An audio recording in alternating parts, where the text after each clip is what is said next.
Saudara-saudari yang terkasih dalam Kristus, kita tiba pada pembahasan dari surat pertama Rasul Paulus kepada jemaat di Korintus, bab yang kedua. Dalam bab yang kedua ini, Paulus berbicara tentang perbedaan antara hikmat dari manusia dengan hikmat dari Tuhan. Mari kita baca beberapa ayat yang menjadi awal dari bab 2 ini. Demikian pula ketika aku datang kepadamu, saudara-saudara, aku tidak datang dengan kata-kata yang indah atau dengan hikmah untuk menyampaikan kesaksian Allah kepada kamu. Sebab aku telah memutuskan untuk tidak mengetahui apa-apa di antara kamu selain Yesus Kristus, yaitu Dia yang disalibkan. Aku juga telah datang kepadamu dalam segala kelemahan dan dengan sangat takut dan gentar. Baik perkataanku maupun pemberitaanku tidak kusampaikan dengan kata-kata hikmat yang meyakinkan, tetapi dengan keyakinan akan kekuatan roh, supaya iman kamu jangan bergantung pada hikmat manusia, tetapi pada kekuatan Allah.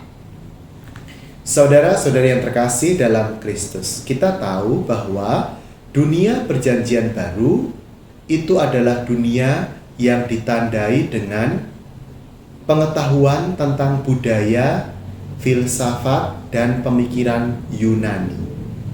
Kita tahu banyaknya filsuf atau para pemikir dari Yunani. Ada Sokrates, ada Plato, ada Aristoteles, dan sebagainya.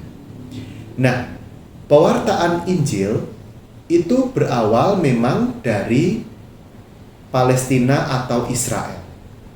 12 murid Yesus semuanya adalah orang-orang Yahudi. Nah, pelan-pelan gereja perdana ini mewarta kepada juga bangsa-bangsa yang lain. Dan tugas pewartaan kepada bangsa-bangsa yang lain itu dijalankan pertama-tama oleh Rasul Paulus yang mendapat pewahyuan Tuhan dalam perjalanan beliau ke kota Damsyik.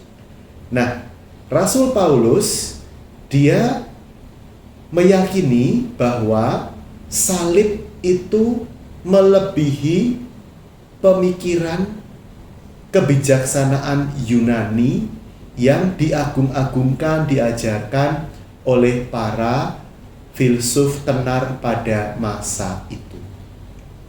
Memang menjadi sangat menarik ketika Rasul Paulus dan juga para rasul yang lain mewartakan tentang Yesus yang tersalib, seorang Mesias yang kalah, seorang Mesias yang dihukum secara sangat hina menurut hukuman kekuasaan Imperium Romawi pada masa itu.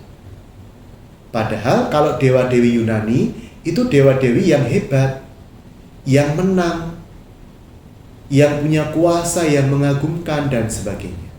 Tetapi Paulus tetap percaya diri bahwa pewartaannya tentang Yesus yang dalam tanda petik kalah, yang disalibkan, itu tetap punya daya pikat yang luar biasa. Kenapa? Karena pewartaannya bukan berdasarkan hikmat filsafat pemikiran manusia, tetapi adalah hikmat dari Allah sendiri. Roh Kudus sendiri yang akan meyakinkan para audiens, para tujuan pewartaan dari Rasul Paulus agar dapat menerima Yesus yang tersalib itu sebagai penyelamat mereka. Dan benar, banyak orang dibawa kepada iman kepada Kristus. Padahal Paulus mengatakan apa adanya. Tuhan kami adalah Tuhan yang tersalib, bukan Tuhan yang jaya, bukan Tuhan yang menang, dan sebagainya. Di mata manusia tentu.